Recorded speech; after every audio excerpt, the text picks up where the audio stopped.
Just storytelling, it's Ohana, it's real family. PBS Hawaii, home is here.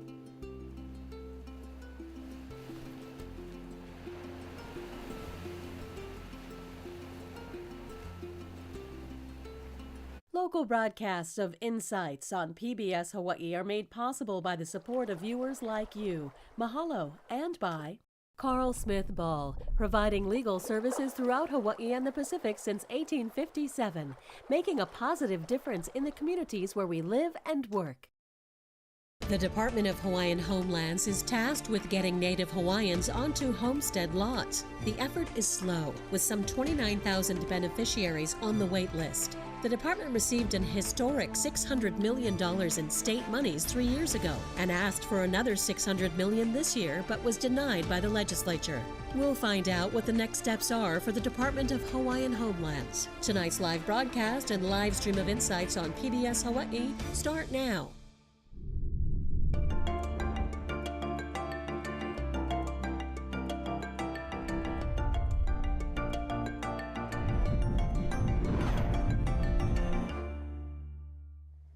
Aloha and welcome to Insights on PBS Hawaii. I'm Lauren Day. In 1921, President Warren G. Harding signed the Hawaiian Homes Commission Act. It set aside 200,000 acres across the state to return Native Hawaiians to the land while encouraging them to be self-sufficient homesteaders. This effort was spearheaded by Prince Kuhio. Parcels are granted by the state-run Department of Hawaiian Home Lands. To qualify for a lease, you must have a blood quantum of at least 50% Hawaiian. But the process has been painstakingly slow, with beneficiaries waiting decades, some even dying while on the wait list. The department requested $600 million this year to help speed up new developments. That number was slashed to $50 million at the end of the session. DHHL received $20 million for repairs and maintenance. Tonight, our panel will discuss how the department moves forward. We look forward to your participation in tonight's show. As a reminder, you can email or call in your questions, and you will also find a live stream of this program at pbshawaii.org and on the PBS Hawaii YouTube page. Now to our guests in studio. Kalani Fronda is the Department of Hawaiian Home Lands Acting Land Development Division Administrator. He oversees the planning, design, and construction of residential, agricultural, and pastoral projects statewide. State Senator Samantha DeCorte is the minority floor leader and is a member of the Hawaiian Affairs Committee. She was first elected to office in 2024 and represents District 22 in West Oahu that spans from Ko'olina to Makua. Mont Kalai Manaole is the co-manager of Hoʻomana Pono, a Native Hawaiian advocacy corporation. He's currently part of a pilot project with DHHL to relocate indigenous Native Hawaiians on the waitlist to vacant Hawaiian homelands for off-grid living. And State Representative Daniel Holt represents District 28, which encompasses Sand Island, Iwilei, and Chinatown.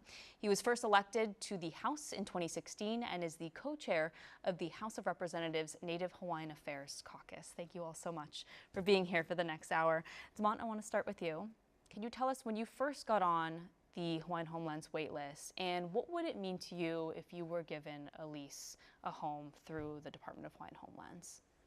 When I first went on the wait list, when I applied for Keaukaha on the Big Island, and that was when I came out of the system, the prison system. And my mom was on the wait list for 30 years when she died in 1995. And so when I found out that I couldn't take her place on the wait list, I had to go and apply for myself. And what that would mean for me to be on Hawaiian Homelands would be a historical thing in my family, because my mom, her four siblings, her four sisters and two brothers, only one of them got homestead. And they all died, you know, except for one uncle. He's still alive right now, but he lives in Vegas. And as far as all my cousins is concerned, only one got my Auntie Helen's homestead was passed down to him. So in our family, Hawaiian Homelands has never been friendly to us. And so it means a lot to me to be able to fight to get not only myself, but my family and all of Hui on the land. It's important to do that. Kalani, could you paint the picture for our viewers? How big is this wait list? why is the wait list so long? And what's the application process for our viewers who might not know about this process? Thanks, Lauren. So it's about 29,000 plus, roughly about 29,572, and growing. Because of the momentum of the program and work that's being done, more people are finding out that they qualify, and they're getting on the list, so that list is growing. The process is quite onerous. So it's going through, filling out, justifying that to show your blood quantum. And once again, if you take a look at back when Prince Kuhio was advocating for this, it really wasn't, it was for our law hui. Unfortunately, with different parties that had appealed it, it was 50% or nothing at all. And he was just passionate to want something for his people. So you got to justify the 50%. You got to show if there is a successor to you, that's 50%. We are trying to make that process a little more friendly by incorporating Salesforce. And so how do you find different innovative ways that can interact with our beneficiaries, interact with our service providers, interact with the lenders to make this process much quicker. We haven't started yet. We're building it, and we should go live by the end of this month. And if you are awarded or receive a home, how much does that cost if you were to get off the wait list? It varies. And where we're at right now, because of the rising costs, and we've seen that cost differ just in the past 5 years. And now with tariffs coming in, we're trying our best to find ways with our developers to really create a cost that's affordable. Right now, it's ranging anywhere from 500 to 700,000. But we're having like very serious discussions with also the unions and finding ways to be able to deliver a house product that is affordable. And we're doing something new. The leadership with Chair Watson's direction and was to, he doesn't want to bypass anybody that's on the list. Right now it's, if you pre-qualify, and if you don't pre-qualify, then they bypass you to go to find out someone who's pre-qualified. Now it's, you get a project lease, and the developers are building based upon what they can qualify for. So a very different pivot and a very different direction that's being taken. I promise we'll get to our lawmakers in just a second. Kalani, though, sticking with you, can you bring us up to speed? 2022, the department received $600 million. Was all of that spent? And why were you requesting another $600 million this session? So we have, we are at $500 million that's being encumbered. By the end of this calendar year, all $600 million will be encumbered for 20 projects statewide. And this will be able to provide leases and lots development for about 7,000. So a lot of work that's being done. Sorry, your other question was where we're at and I was asking, yeah. 600 million. So the 600 million actually was introduced by supporters of the department. And so we were able to jump on and provide the necessary content that was needed to be able to push this forward. We actually need $6 billion to address all 29,000 on the wait list. So we are looking at something that is, we're trying to build tomorrow's products with yesterday's monies and yesterday's budget. So each time that we delay, it gets more expensive. And we've seen that just in a matter of this past 5 years. So if there is something that's continuous on an annual basis, we can be able to project how we address. Example, if we were given 100 million for the next 6 years, we can be able to take about 4,800 off the wait list. Obviously, the $600 million was not given to the Department of Hawaiian Home Lands. Senator DeCorte, can you talk a little bit about what were your concerns when they were asking for that money? Sure. Well, first of all, let me just put on the table the $6 billion request that was a part of that bill. That is very problematic. In today's times right now, let me just mention the fact that taxpayers are having to dish out these funds. So with the $600 million that was appropriated in 2022, we're finding it to be very problematic that the department is spending $500 million so far. And what are Hawaiians getting in return? They're getting a house that is going to cost them anywhere between $500,000 to $700,000. Now, let me remind everybody that these are leasehold lands. It's not fee simple lands, and that is just not feasible to Hawaiians. So what they're finding out is that when they do get the price of these homes, they're absolutely unaffordable. And that is not the mission of the Hawaiian Homes Commission Act, because what the department is doing is they're making this about housing. And the Hawaiian Homes Commission Act is about land. The only thing that the department was supposed to do is grub the land, put utilities, get roadway access in there. But now they're creating these housing prices that are just enormous, and our people cannot afford it. So we're going backwards. We're not moving forward. We don't need anything new. We need to get Hawaiians on the land, because some turnkey homes are not beneficial to our community. They maybe want something simpler. The whole Hawaiian Homes Commission Act was to get the Native Hawaiians back onto the soil. And to clarify, are you against giving Department of Hawaiian Home Lands more money, or what are you asking them to do? Yeah, so this is not about funding, this is about accountability. And so in this past session, when the department came to ask for another $600 million, at that time they weren't able to produce any real-time numbers on the leases that were awarded at that time. Now they ended up giving a lot of leases out, which from my understanding is project leases. That's very different from a land lease, but I'll get into that a little bit later. And Kalani, I'm obviously going to let the department respond as well, but Representative Holt would love to hear from you, your stance on the $600 million request. I know members of your own party also some of them were against it, like Senator DeCorte here. So I was curious to hear why you think the request didn't make it through. Well, the request did come from a member and from the community, the Hawaiian homestead community. The number, as was mentioned, is never going to be enough. We're $6 billion short to get 29,000 people. Now, I do understand the high cost of the homes, and part of the department's charge is also to make sure that the people are ready to afford these homes once it comes and being built. But with the difficulties of permitting and all of the different things of building a home, I was speaking with Kalani earlier, and they're having difficulties for the individual. If they were given just a piece of land, it'd be difficult for them to go through the process, to get the permits, to get the materials, and to build their home. So the department is doing their best to do what they can in the constraints that they face. And if we want to put people in homes, we need to build new homes. There's not enough homes to put these 29,000 people into. So I do welcome any more money that we can get for the department.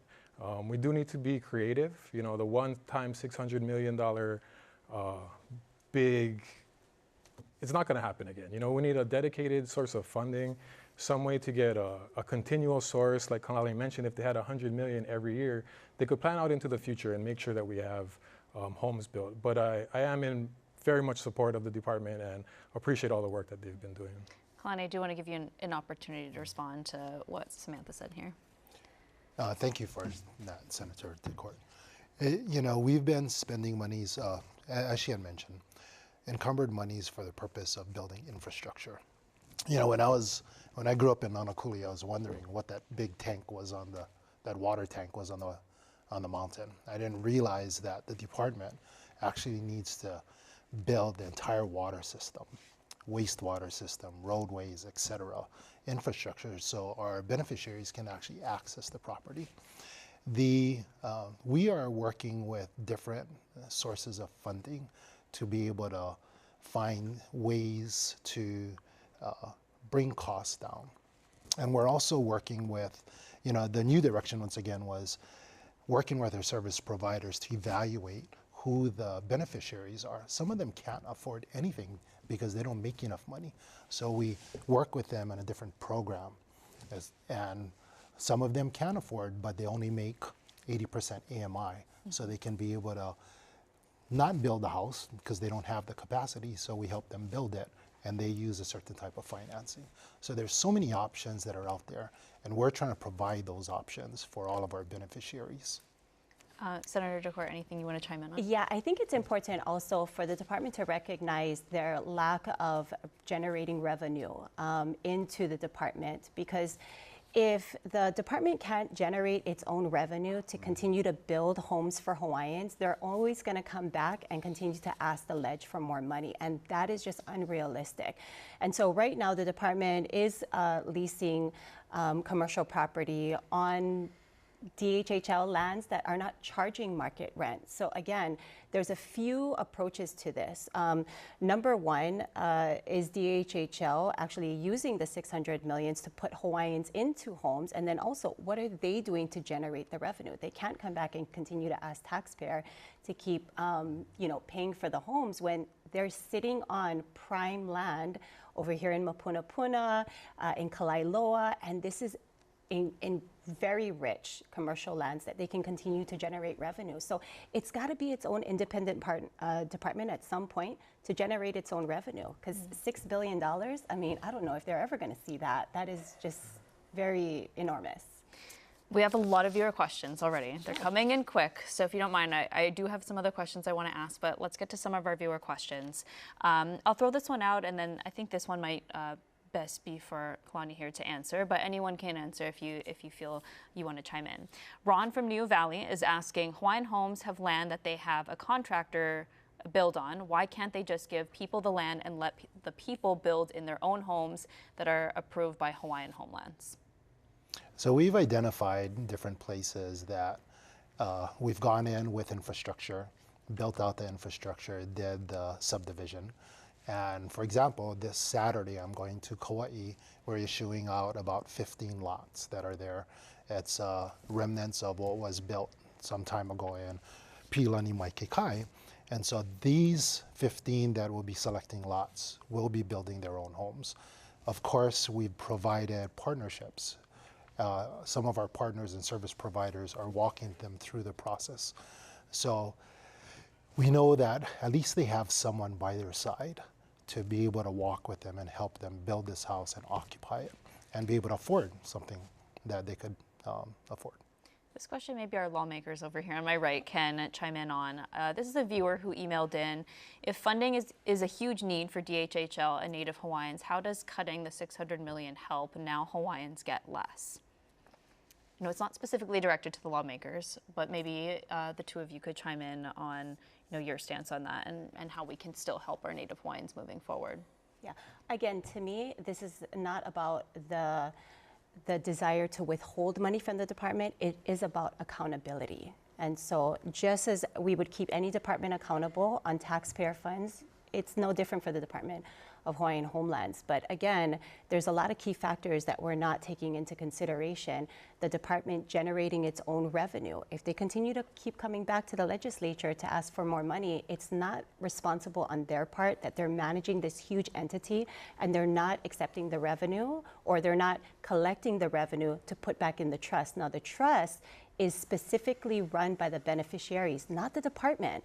That funds needs to go into the trust so that the beneficiaries can therefore make decisions on how they want to see those funds being spent. But go ahead. Yeah, I have a different opinion.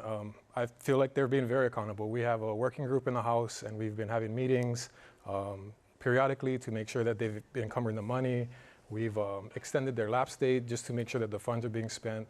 It's all there if you want to find it, but the money, the $600 million bill that got cut down, it is concerning. Since the initial $600 million a couple years ago, we've not had a single dollar for new construction for Hawaiian homes. So, I know as far as the House is concerned, we're going to make that a priority this year, making sure we find some kind of sustainable revenue to build the houses. They don't have the capability to sustain themselves through their commercial lands. That's just not possible. The Ledge will need to continue to fund them, probably forever. And we're looking at different creative ways to make sure we can get them the funding. I know we have a lot of viewer questions that I do want to get to, but Damon, I want to give you an opportunity to share a little bit more about your pilot project and how that's helping members of your own community. Okay, I'd like to be able to share that. I would just like to first address that, because I do advocacy, right? And I've been advocating for Hawaiians to get on industrial lands. One of the things I discovered is that The industrial lands that we have in Kalai, they have no water, no electricity, right? So the rents that is being able to, the department can charge can only be around 11 cents per square foot, right? Whereas on Campbell Industrial side, they have electricity and water, so they can charge the higher rents. So DHHL, for all these years, couldn't market those lands that we have in Kalai simply because they don't have infrastructure. And that goes to the question of that you're asking. The pilot project that I am a part of came as a direct result of what was mentioned about infrastructure. In the past, there was a move where Hawaiians said, just give us the land. Just give us the land and we're going to work the land. It happened in Ka'u and happened in Kahikinui. What ended up happening is the department said, okay, we'll give you the land. As soon as they got the land, the Hawaiians got the land, there was a lawsuit that was made. They sued the department because there's no infrastructure. And so for a long time, the department was reluctant to just throw people on the land because the first thing happened is somebody want to file a lawsuit. So when I came up with this idea to do the off-grid living, that was the first question that was posed to me. How do we get around this thing? Because the department didn't want to take a risk at getting sued again. And so when I was working with the planning department to put this program together, that was the first thing that we had to address. And I wanted to make sure that the department understood I wasn't setting you up for a lawsuit. And so we designed the program specifically to have accountability on our side. If I want the land, then I should be willing to know that I got to take the risk of being on the land and take the consequences of being on the land without infrastructure. And so we're working on it. It's a beautiful thing. You have Hawaiians coming together to help this project succeed.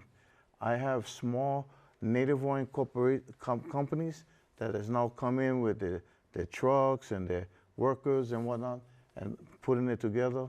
We have a company that donated 2 40-foot containers that they cut out the doors and the windows to allow us to be able to live in a house, right? And so we're working. It can be done, but I can understand why the department was reluctant, because they already got burned for it in the past.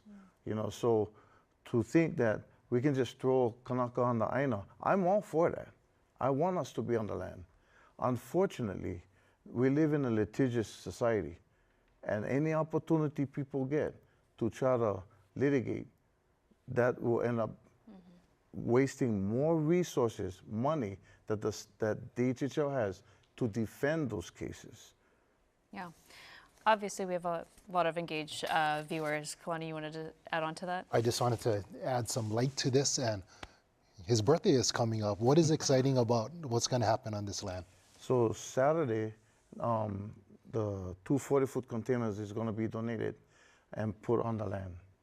And so for the first time in my life, I will have my own house, my own place to live, you know, something that is my own. We have the design for our sewage being taken care of, right? We have our water being taken care of. There's no water on the land, so you have to truck it in. So what we got was a 2,500 gallon tank donated to us, right? And from that, we're going to build a catchment system, because during the rainy season, we can then refill everything. You see what I'm saying? So we're going to be on that. And then, of course, with today's technology, generators and whatnot, we have all the electricity that we need to be able to just fund what we do. Did I hear you say container? Is this a pre-manufactured? No, It's something that he was pursuing on his own as their But I do- nonprofit. yeah. Sorry, I just want to jump in and really acknowledge the efforts that DeMont is doing out there in Waianae because it is very impressive. And it does further my point of what I'm trying to make is if you give Hawaiians the land, they can build eventually. So I'll let you get on to your next question, sorry. Yeah, let's see if maybe we can get through as many of these as possible. I know a lot of our viewers watching are hoping that I'll ask these questions, so maybe we can kind of try rapid fire. I want to give you guys time to talk though. Barbara is asking, once someone is on the wait list, how are people selected to receive a lease? It doesn't seem to go in order. It goes based on their order, on the date of their application. Okay. Yes. Let's see, Greg in Kaka'ako is asking, why can't they build condominiums or apartments for people on the wait list instead of waiting to acquire so much land? In '93, they hired a consulting firm that suggested they needed to build up, not out. Great question. We are starting that at Halemuiliili, and construction has started. It's going vertical, should be ready for occupancy in 2027. Is the idea with that folks that are on the wait list would have a place to go in the meantime? Yes. Okay. Let me just jump in on that. According to the 2020 beneficiary survey, when the department asked what beneficiaries wanted, they did not vote in favor of vertical living. They did not want condominiums. They wanted to be on the land. According to Prince Jonah Kuhio, the Hawaiian Homes Commission Act is to put Hawaiians on the land so they can grow their own plants, so they can connect with Aina. This is very important to continue the mission of Prince Jonah Kuhio. I'd like to chime in on that. Yeah, and so I attend the Hawaiian Homes Commission meetings a lot. I'm usually there. And I hear that a lot, like, oh, we're not supposed to be living in boxes, we're supposed to be living on the land. Unfortunately, a lot of the lands that was given to the department is lands that is not suited for building homestead and whatnot. If you look at Manaole alone, you know those mountains that's behind Manaole Homestead? A lot of that's considered part of the lands. There's nobody we can put there, right? And so to have this notion that nobody should be living in on box, with today's technology, there's a lot of kupuna that is interested in just being able to have a rental space, right? They just want a space for themselves. I say this because I did the community engagement for the Waipoli project, right, on Kauai, that was highly controversial. What I did was I contacted everybody who's not in 967, not in Hawaii, on the zip code. They're all on the mainland. And almost every one of them, they're all kupuna age.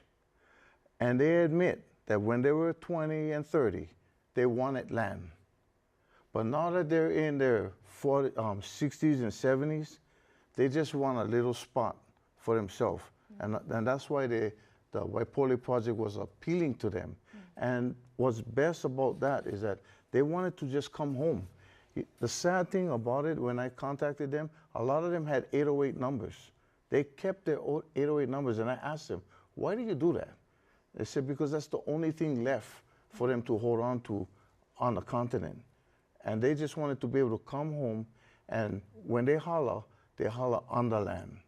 Yeah. And so that's why the condos was important. And I'm so thankful he brought up, just the difficulty with DHHL acquiring land or using their land. As a matter of fact, in Maili, in my community, there's a Voice of America lot that, according to the 2022 strategic plan of DHHL, that lot was supposed to produce about 150 lots. That parcel of land is supposed to produce about 150 lots. $35 million was encumbered, and then no longer is that project being used for whatever reason. So this is a part of the examples that we have here, is that we do have usable lands, but they're not being used. So, Kalani, maybe could you chime in on that? Why as to why some lands are not being used? There were areas where we realized that we needed to invest more in the drainage systems and some of the environmental stuff. We had shifted some of those fundings on areas that infrastructure was already available, that we could actually build on quicker to be able to address the wait list now. And so that's one of the reasons for the shift. But we're going back to take a look at areas in the Waianae Coast to see how we can accommodate that. At the same time, looking at how we can be able to build on lands that are in Kapolei because it being on that west end of Oahu. Bob from Kahaluu is asking, and I think this is maybe kind of related to, Senator, what you had mentioned about wanting to know how much money the agency is generating. Bob's asking, of all the homestead lands being leased for commercial purposes, how much of that income is coming back to the homestead agency? Is the state keeping the money? So we generate about $20 million per year from the commercial lands itself. We are also looking at other innovative ways to be able to generate more revenue. Some of that, we're working on the raceway track. And also, so that area is right below Costco in Kapolei, taking a look at different types of uses, whether it's hospitality, industrial, et cetera, retail, that could be able to support that raceway track. So there's different innovative things, also looking at extending the TOD, going down to Kamakanali'i.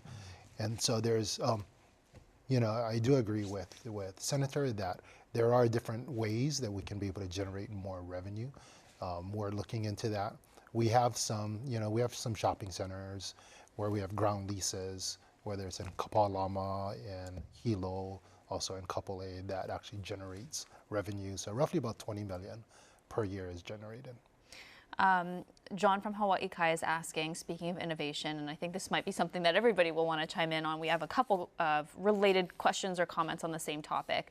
Why can't we bring in pre-manufactured homes from outside? These homes cost much less than building new homes. And then if I can, I'll just read the related ones. Valerie from Hawaii Kai says, the Hawaiian homestead should consider using 3D printers for creating affordable housing. We are looking at all different options. Some of them are 3D, some is the manufactured homes. We're working with the unions, working with developers, finding different ways that we can provide for our beneficiaries. So there's not one solution. And so the more we explore, the more we're having these conversations, we really want to find a solution. And I'm glad that the department is on that too, because just in the project that we're working on right now, we're in talks with a company that it does what they call that shotcrete, right? And they're looking at being able to provide Hawaiian Home Lands with structured buildings that is cheaper to develop using shotcrete, and it's a wonderful time. If we're able to get that thing done on the island, then that'd be great. But there are companies out there that want to help Hawaiian Home Lands. Senators, this idea of innovative houses, if you will, something that you would support, or I know you mentioned earlier wanting to give Native Hawaiians land? You know, I think for the sake of time for the episode, I mean, it would be great if we could come here and just kind of roundtable the great ideas. But I think it's more important to stay on the plan that the current chair has, which is costing Hawaiians $700,000 to purchase a 5-bedroom. So these ideas are great, but that's not what we're dealing with at the table. Right now, Hawaiians are absolutely getting priced out of these homestead homes. And so the option of grubbing the land and giving them the land, DeCorte has proven that we can sustain ourselves. But if you're saying that your only option is to buy through us at a $700,000 cost, that is no longer benefiting the beneficiaries. The only person it's benefiting are the developers that are developing. Representative Holt, do you agree with Senator on that, or what do you hear from your constituents? I disagree. You know, the department is there to try to help put the Hawaiians back on the land. I understand it's more expensive than we would like, but what does a 5-bedroom house cost normally? $1.5 million. So, you know, I do understand $700,000 is a lot of money. Part of the department's charge is also to educate Hawaiians to make sure that they can be wealthy enough to afford these things. And, you know, we need to fund them so that they have the positions to fulfill the educational requirements and all of that stuff. We do need to explore all the different kinds of housings and different kinds of 3D printing and stuff. But if we're going to keep harping on 700,000 costs, I mean, we're not going to go anywhere. Well, I mean, I'm harping on the fact that this is what Hawaiians are being offered right now. So I'm not trying to circle back to this topic, but that is in real time what Hawaiians are being faced with right now. Understood. Let's see if we can move to a few other questions. This viewer from Waimea is saying in Kamoela there is a Hawaiian Home Lands development with all the infrastructure but no homes for over 10 years. What is happening? Kalani? We had some environmental issues with UXO, and so we needed that to get approved by DOD as well as the Department of Health. And so that took some time. There's also some legality issues with that. We're now in the process of looking at funding and moving forward on that next phase. It's also lacking that entire region is actually lacking the capacity for wastewater. So we're having those discussions with the county of how do we now move forward in making sure that it's up to county code, but because it's not in their priority list, we need to move forward so we can actually make those lands available for our beneficiaries. So it's an exciting time right now because now some of these things are lifted and there's some attention and priorities for that. Carrie Ann from Honolulu has a question for our legislators. DHHL is the only state agency under the Constitution responsible for managing sufficient funds. How are they ensuring they are upholding this responsibility? I think they meaning our lawmakers and our legislators. I'm not sure if I understand the question. For managing sufficient funds, I think I might know what they're referring to, but I'm a little confused on the question. Well, let me just chime in on that because this session I tried to introduce a bill that would audit DHHL to show pretty much their itemized spending, what they're collecting. You know, Kalani had mentioned that the department currently receives $20 million in revenues from commercial leases. I mean, that's on a small scale. You have Kamakana Ali'i that's generating millions of dollars a month, and yet they are not paying market rent to the beneficiaries, to the trust that would therefore help the beneficiaries. So again, this is about accountability. And it's important that taxpayers have full transparency on how the department is operating. I mean, this is their money that's being spent. This viewer is writing in asking about the waitlist process. This person's asking, why can't they use DNA to speed the identification process up? Is that identification process something that is holding up the waitlist? That's a great suggestion. Everything's going through Department of Health, working with justifying who is the full-blooded Hawaiian, so you can justify the blood quantum. So there's a lot of the birth certificate review processes that are being conducted in order for that to be qualified. Tasha from Kahului is a question for Senator. Senator talked about making the department accountable. Hawaiians are looking for accountability from the Hawaiian Home Lands. If the departments put all of the infrastructure and all of the contractors have to do is build the house, why can't we get affordable housing built? I mean, if you want me to. Exactly. I mean, that's my question too. Right? Again, this has no longer become about getting Hawaiians on the land. This has been about getting Hawaiians into the homes that they can no longer afford. So who really at the end of the day is benefiting from this is the developers. It's not the beneficiaries, it's not the waitlisters, and it's not the successors. I would just like to say that, although Mont's doing a very good job at his project, we can't just give people a bunch of land. That would be irresponsible on our behalf. So I think we need to do our due diligence to make sure we provide the people a nice place to live. I disagree with that because when Nanakuli Homestead was first built, they were given lots. And if you drive up Nanakuli Valley, you'll see that there are different houses that reflect different ways of life for the families and also what they could afford at the time. So, yeah.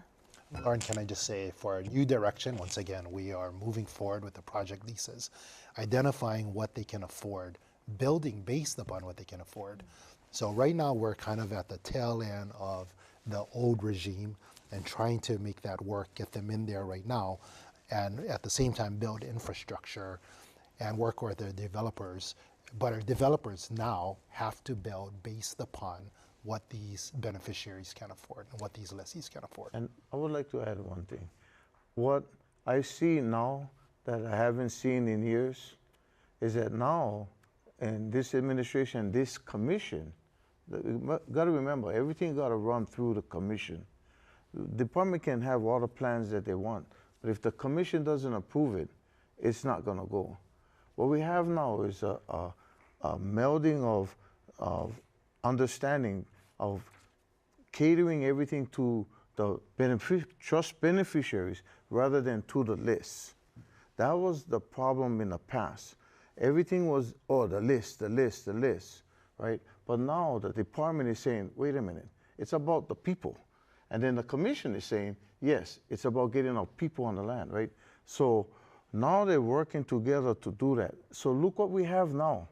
What we have now is a wide-ranging options for everybody, right? For everybody. So when I came in with the idea, I said it because it was a list of haves and have-nots. If you got money, you can get any homestead that you want. But if you're on a 30% or less AMI, you will never get anything. So what the department did was they heard that call, and now they're designing stuff for those of us who on the lower end. So what I like about what's happening now is that there's a wide-ranging offer for everybody. And so one piece does not fit all for everybody. There's an offering for everybody. Yeah, and I'm so glad that Kalani had brought up the project leases, because currently the department is issuing thousands of project leases. Now, let me be clear.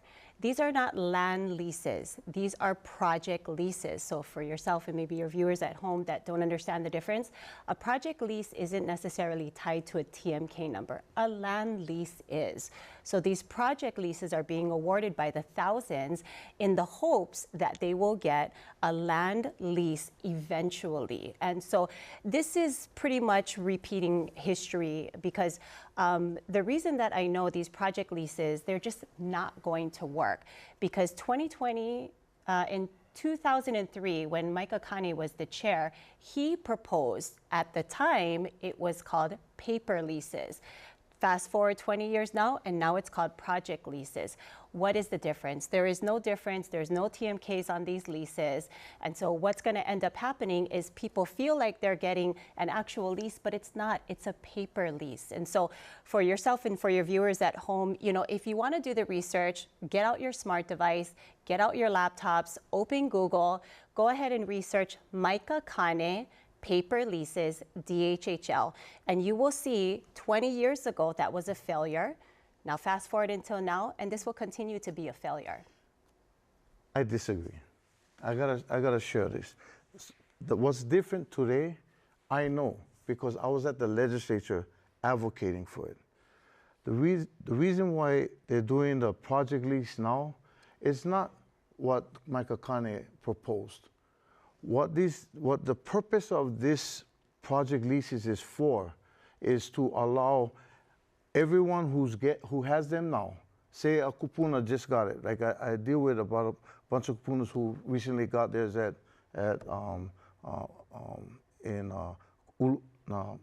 Ko'ulukahai, right? And what this one does is that it allows you to hold that lease. If you pass before the development is made, you will be able to pass this on to your people, to your successors. The Michael Akane one did not allow that to happen. This one is putting you in place now. You have something in your hand now. So if you pass tomorrow, your successor is on. That's not what happened in the past. In the past, we'd have to wait on the wait list, and if you die on the wait list, you're not going. Your whole bloodline is going to be wiped out. You're not going to be able to get anything. Yeah, let me just add this point really quick, and then we can move on. There are currently about 600 people that are still waiting for their paper leases from 20 years ago. And so yes, the department does give you something that you can hold on to, but if it doesn't have a lot number or a TMK attached to it, it's nothing. Representative Holt, I saw you, and Okay. I saw you nodding your head. Did you want to chime in on this, or should we pass the mic to Kalani? Yeah, no.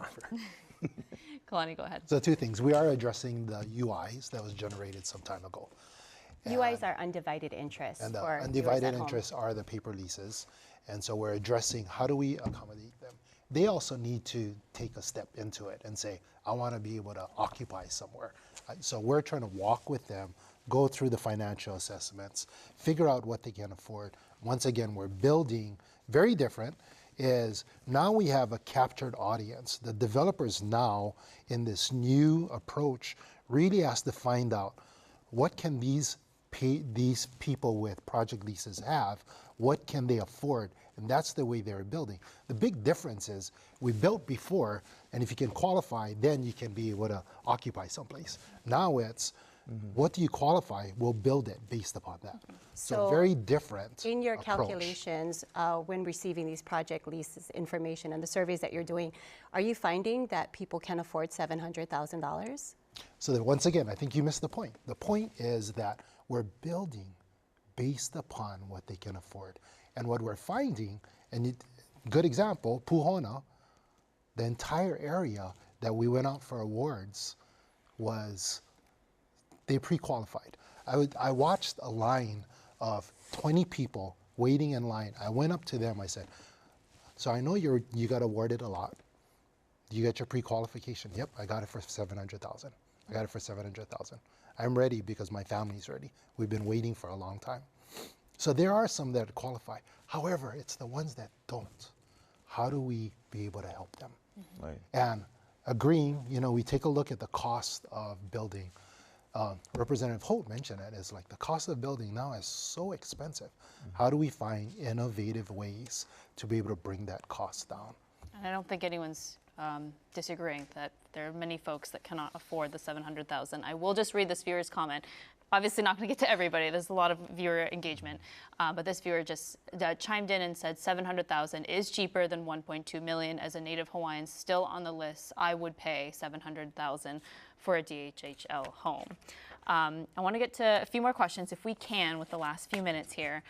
Sai from the Big Island is asking, we are a Native Hawaiian family on family-owned land without the resources to build on our land, going back to the building and land. Does DHHL or OHA provide assistance for developing on private lands for those who qualify for homestead?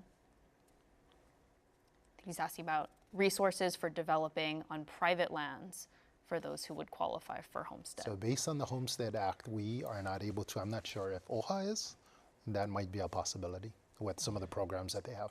When the $600 million appropriation was first set out, one of the plans was to actually set aside money for these types of situations to pay down payments outside of homesteads for people who, but through the Homestead Act, we've kind of run into the road bumps. Yeah, and let me just add the fact that the department is also receiving NAHASDA funds, which is federal funding, in addition to helping Hawaiians to get into their homes, get into their lands. This viewer is asking, what are the plans for other islands? Kalani, I'd like you to chime in on this. Only Oahu is being referred to throughout this hour, this viewer is saying. So with a few minutes, maybe you can touch on Hawaiian Home Lands for that neighbor islands. So the 7,000 that we're actually building out spans the entire Pai'aina. So it's Lanai, we have 75 that are working on Lanai. We have a whole about 1,400, 12 to 1,400 leases that we're going out for projects on Maui, Hawaii Island, West and East Hawaii. Kauai, we're going there tomorrow. I mean, not tomorrow, but Saturday. We also have a big development there, roughly about 300 to 400. So there's a lot that's happening all throughout the Pai'aina. It's not just Oahu. We actually have to try to focus more because there's about 16,000 that's on the list for Oahu. So that's the reason why we're looking at density in some of these projects. This viewer is asking, DeMont, how does your project help tackle the wait list? I believe our project is designed to address those on the lower end of the scale. For those of us 30% or below AMI, as a proposal was brought before the commission and approved, is dealing with us people who are welfare recipients, SSI, those of us who are handicapped, cannot work, right, or kupuna. We'll be able to get a lot where we'll be able to, a smaller that can be manageable, that can take care of our family, just to do like subsistence ag. You know, so we'll be able to come off the wait list, and like for me, I come off the agriculture list. Both lists I'll be able to come off and be able to take care of my family in that small space. Are there estimates as to how many people on the wait list, would want your project and what you're trying to do? I have never done an official polling or anything, because I don't do that. But I would guess that of the 30,000 on the wait list, almost, at least half of them would be in a category where I'm at. I mean, how many people I know in my own circle have the ability to buy a home that's worth, on whatever's in the market? Most of us live only paycheck to paycheck, or just one paycheck away from being homeless. So the people that I targeted in this pilot project is people like me, people that's on the beach. We have a lot of Native Hawaiians on the beach homeless. I want to see them off of there. And I got that inspiration from our Kupuna Council in Waianae. It was them who took the initiative to open up Ulukekukui to get our kupuna off the beach. And that's what inspired me to do this. And so I believe, you gotta know, Hawaiians are on the bottom of the scale economically. So if that's true, then majority of the people on the wait list gotta be in my class. That's my point. Give Hawaiians the land.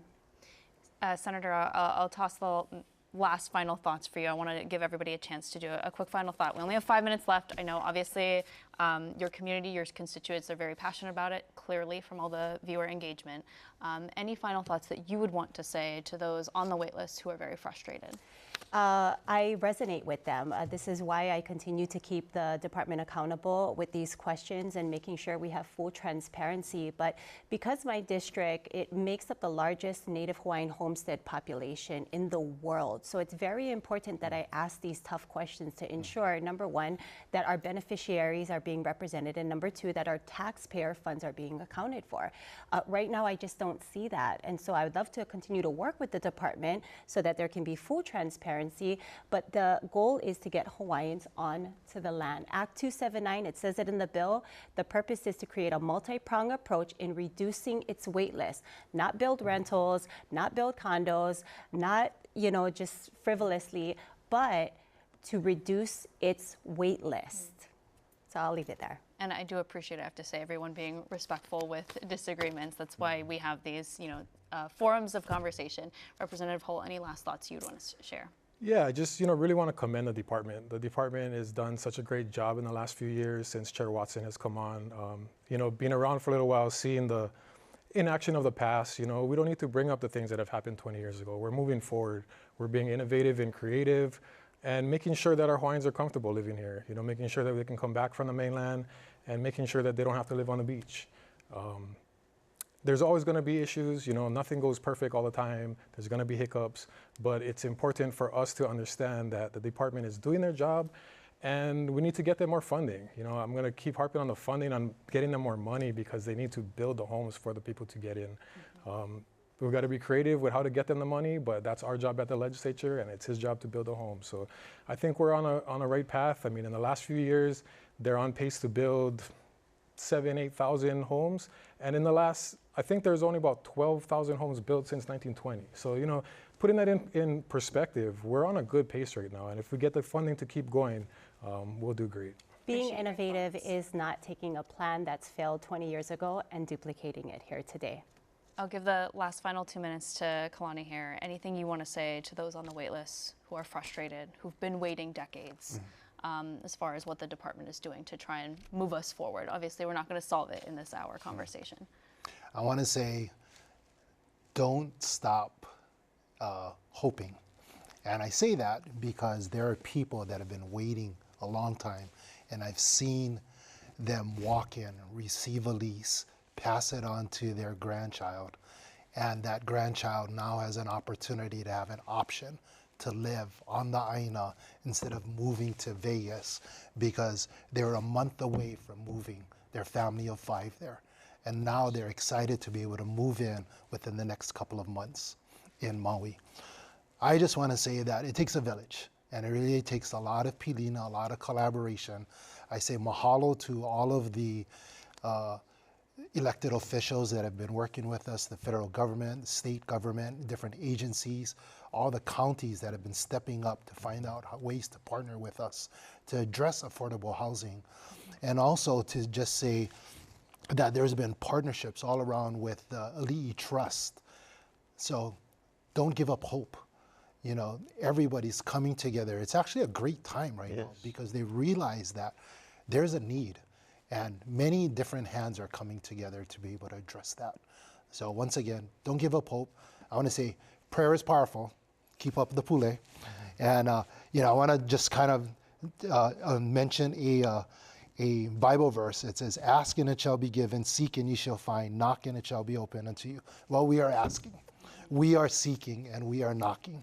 So with that continued partnership, we're going to build, we're going to restore and return our people to the land. Appreciate all of your time here tonight. As you can see, this is a topic that many people in our community care about. I will just anecdotally say, I think this is the most questions I have received from our viewers. Thank you so much for tuning in, asking these important questions. I wish we had more time to get through all of them. Want to get to our guests and thank them here. Kalani Fronda from the Department of Hawaiian Home Lands and Mont Kalai Manaole of Ho'omana Pono, and state lawmakers Senator Samantha DeCorte and Representative Daniel Holt. Next week on Insights, we're taking a closer look at the danger on our roads. So far, more than 70 people have been killed in traffic-related incidents this year across the state. That's about 24 more than at the same time last year. What's happening and what can be done to address it? Please join us then. I'm Lauren Day for Insights on PBS Hawaiʻi. Have a great night.